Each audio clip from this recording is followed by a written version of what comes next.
प्रिय दर्शकों, कुंडली ज्ञान में आपका स्वागत है। मैं आपकी ज्योतिष मित्र रूपाली। वीडियो की श्रृंखला को आगे बढ़ाते हुए आज हम जिस विषय पर बात करने वाले हैं वो विषय है नौकरी या व्यवसाय या फिर शेयर मार्केट। कोई भी क्षेत्र हो, आपको किस क्षेत्र में जॉब या बिजनेस करना चाहिए। कभी कभी ऐसा होता है कि जातक जो है नौकरी कर रहा होता है बट उसका मन व्यवसाय में लगा होता है। कभी कभी ऐसा होता है इसके विपरीत कि जातक व्यवसाय कर रहा होता है, कोई बिजनेस कर रहा होता है बट वो बिज़नेस उसको सूट नहीं कर रहा है। तो ये चीज़ें हम कुंडली से देखते हैं कि कौन सा बिज़नेस अगर हम करते उस बिज़नेस में मुझे सफलता मिलती। अगर मैंने ये चीज़ पहले पता कर ली होती कि क्या बिज़नेस मुझे सूट करेगा तो मुझे वो बिज़नेस करना चाहिए। तो ये सारी चीज़ें हम देखेंगे आपकी कुंडली से। जिन दर्शकों ने अभी तक मेरे चैनल को सब्सक्राइब नहीं किया है, प्लीज़ वो मेरे चैनल को सब्सक्राइब करें। और ये मेरा वीडियो अगर पसंद आता है आपको तो प्लीज़ इसे लाइक और शेयर करना ना भूलिएगा। तो चलिए हम बात करते हैं कि नौकरी, व्यवसाय या शेयर मार्केट किस क्षेत्र में आपको चुनाव करना चाहिए, किस क्षेत्र में आपको जाना चाहिए जिसमें आपको सफलता मिलेगी। वीडियो को मैं बहुत लंबा नहीं बनाऊंगी, सीधे मैं टॉपिक पे आऊंगी और उसके अकॉर्डिंग मैं आपको लास्ट में उपाय भी बताऊंगी। तो सबसे पहले हम अपनी लग्न कुंडली को खोलते हैं। आप अपनी लग्न कुंडली खोलिए या आपके जो भी जानने वाले हैं जिनको आपको देखना है उनकी नौकरी, व्यवसाय या क्या चीज़ उन्हें सूट करेगी, किस क्षेत्र में वो सफल होंगे, तो आपको कुंडली खोल लीजिए। लग्न कुंडली आप सभी को मालूम है। लग्न कुंडली आप खोल लीजिए। जो पहला घर होता है बीच का वो हमारा लग्न होता है। उसमें नंबर कोई भी लिखा हो, 1 नंबर हो, 2 नंबर हो, 3 नंबर हो, 4 नंबर हो, लेके आप 12 नंबर तक कोई भी नंबर लिखा हो, बट वो पहला घर जो है हमारा लग्न होता है। उसके बाद आपको जो मेन चीज़ देखनी है वो देखनी है कि चंद्रमा कुंडली में किस घर में बैठा है और आपको देखना है सूर्य कहाँ बैठा है। ये आपको 3 चीज़ें देखनी हैं। और जो आपको मेन देखना है वो है तीनों का अंश बल। लग्न का जब आप कुंडली निकालते हैं या कुंडली आप किसी से बनवाते हैं तो उसमें हर ग्रह का एक अंश दिया होता है कि ये इसमें बलाबल कितना है, लग्न कितने अंश का है, मजबूत है, कमज़ोर है, चंद्रमा कितने अंश का है, कितनी कला का है, सूर्य कितना। तो आपको लग्न देखनी है कि वो ज़्यादा स्ट्रॉन्ग है अंश बल से या चंद्रमा ज़्यादा स्ट्रॉन्ग है या फिर सूर्य ज़्यादा स्ट्रॉन्ग है। पहले तो आपको ये देखना है। फिर तीनों में से जो सबसे ज़्यादा स्ट्रॉन्ग है हमें वो भाव लेना है, वो ग्रह लेना है। मान लिया जैसे आपका चंद्रमा लेना है। चंद्रमा जैसे आपका स्ट्रॉन्ग है, लग्न उतना स्ट्रॉन्ग नहीं है, सूर्य जहाँ बैठा है सूर्य भी अंश बल से कम है, आपका चंद्रमा स्ट्रॉन्ग। तो चंद्रमा जहाँ पर बैठा है आपको उस भाव से जहाँ चंद्रमा बैठा उसको भी काउंट करना है 1 से, और वहाँ से लेके आपको 10 काउंट करना है, मतलब 10वें घर तक आना है। जब हम 10वें घर में आएंगे तो वहाँ पर जो ग्रह बैठा है उस घर में, उस भाव में, वहाँ पर जो नंबर लिखा है हमें उससे कोई लेना देना नहीं है, हमें उस ग्रह से ओनली मतलब है। तो वहाँ पे जो ग्रह बैठा है उस ग्रह से संबंधित जो भी आप कार्य करेंगे, चाहे वो जॉब हो, चाहे वो व्यवसाय हो, वो आपको जीवन में सफल बनाएगी।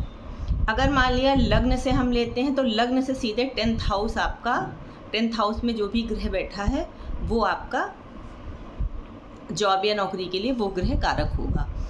अब जैसे मान लिया क्वेश्चन यहाँ पे आता है कि जैसे कोई ग्रह नहीं बैठा है, अगर कोई ग्रह नहीं बैठा है 10वां घर, आप लग्न से 10वां लेते हैं, या मान लिया चंद्रमा मजबूत है तो आप चंद्रमा से 10वां घर लेते हैं।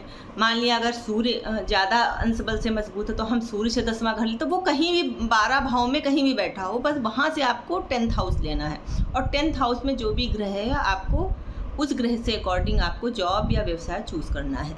अगर मान लिया कोई ग्रह नहीं बैठा है तो आपको क्या करना है, जो वहाँ पर नंबर लिखा है यानी कि जो राशि लिखी है, मान लिया कि जैसे 6 नंबर लिखा है तो 6 नंबर हुआ, इसका स्वामी ग्रह हुआ बुध। फिर आपको देखना है नौमांस कुंडली यानी D9 चार्ट। D9 चार्ट में ये बुध जो है वो किस राशि में बैठा है, नौमांस कुंडली में आपको देखना है। मान लिया बुध आपका 1 नंबर पे बैठा है, किसी भी भाव में एक नंबर यानी मंगल का। तो आपको उस जिस भाव में बैठा है, जिस हाउस में बैठा है, उसके लॉर्ड के अकॉर्डिंग आपको अपना जो है क्षेत्र चूज़ करना है जॉब या नौकरी का। अब जैसे सूर्य है, मान लिया जैसे आपने लग्न से 10th हाउस लिया, वहाँ पे सूर्य ग्रह बैठा है। सूर्य ग्रह बैठा है तो सूर्य क्या होता है, राजा। आपकी मतलब गवर्नमेंट जॉब के लिए अगर आप अप्लाई करेंगे तो श्योर आपकी गवर्नमेंट जॉब, अगर वो 10th लग्न से 10th है तो 10th में सूर्य दिग्बली होता है, तो वहाँ से आपको उच्च पद पे मतलब सरकारी भी जो नौकरी मिलेगी वो भी ऊंचे पोस्ट की अगर आप प्रिपेयर करते हैं तो बहुत अच्छी बात है। या कोई ऐसा बिजनेस करते हैं आप जिसमें आपको पिता का भी सहयोग मिलेगा, उनकी तरफ से भी आपको मिलेगा, समाज से भी मान सम्मान मिलेगा। इस टाइप का आप कोई भी बिजनेस कर सकते हैं। उसके बाद जैसे चंद्रमा है, तो चंद्रमा है तो आप जल से संबंधित कोई भी आप बिजनेस कर सकते हैं। उसके बाद अगर जॉब करनी है तो आप पानी वाले क्षेत्र में, जैसे नेवी है, आप इसमें कर सकते हैं। उसके बाद अगर बुध है तो आप जो है फाइनेंस में जा सकते हैं। बुध ऑलरेडी बिजनेस का कारक माना गया है, तो ऐसा जाता अगर बिजनेस करता है वो तो बहुत ज़्यादा प्रोग्रेस करता है अपनी लाइफ में। और अगर मंगल है तो डिफेंस, सेना, इसमें जा सकता है वो। और बिज़नेस अगर करना चाहे वो, अगर मंगल ग्रह बैठा है तो प्रॉपर्टी से संबंधित आराम से वो बिज़नेस में सक्सेस होगा। अगर गुरु है तो टीचिंग लाइन बहुत अच्छी है। अगर बिज़नेस करना है तो आप एस्ट्रोलॉजर बन सकते हैं, आप जो है अपना बुक स्टॉल खोल सकते हैं। कोई भी काम इससे रिलेटेड, एजुकेशन से रिलेटेड आपको सूट करेगा। उसके बाद अगर शुक्र ग्रह बैठा है तो आप IT क्षेत्र में जा सकते हैं, उसकी पढ़ाई कर सकते हैं, उससे रिलेटेड आप जॉब कर सकते हैं। और कोई भी कपड़े का बिज़नेस कर सकते हैं, लेडीज़ गारमेंट, लेडीज़ कॉस्मेटिक का बिज़नेस कर सकते हैं। और अगर इस टाइप का जो है आपको, और ससुराल पक्ष से भी आपको सहयोग मिल सकता है। आप पत्नी के, अपनी वाइफ के थ्रू भी कोई अगर मिल के करना चाहें तो भी आप बहुत सक्सेस होंगे बिजनेस में। तो इस तरीके का कोई भी काम आप करेंगे तो। और फिर शनि आता है हमारा ग्रह, शनि से अकॉर्डिंग है तो आप शनि भी सरकारी जॉब के लिए जाना जाता है। तो आप अगर गवर्नमेंट जॉब में, जैसे जज है, जो ईमानदारी के लिए जाना जाता है शनि हमारा, तो जज है जैसे न्याय, इस डिपार्टमेंट में आप जा सकते हैं। जज है, वकील है।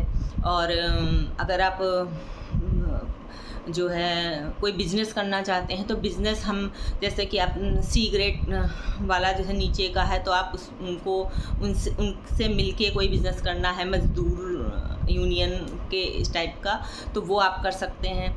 और राहु केतु है, अगर राहु है तो आप वकील का भी कर सकते हैं और दलाली का भी कर सकते हैं, एटलीस्ट प्रॉपर्टी डीलर और इस टाइप का आप कर सकते हैं, जहाँ पे आप मतलब कई तरीके के दांव पेच जहाँ पे हों, तो इस टाइप का आप जो है बिज़नेस कर सकते हैं। केतु अगर है मान लिया तो आप केतु के लिए आप शेयर मार्केट बहुत अच्छा है, आप शेयर का मार्केट में जो है हाथ आजमा सकते हैं।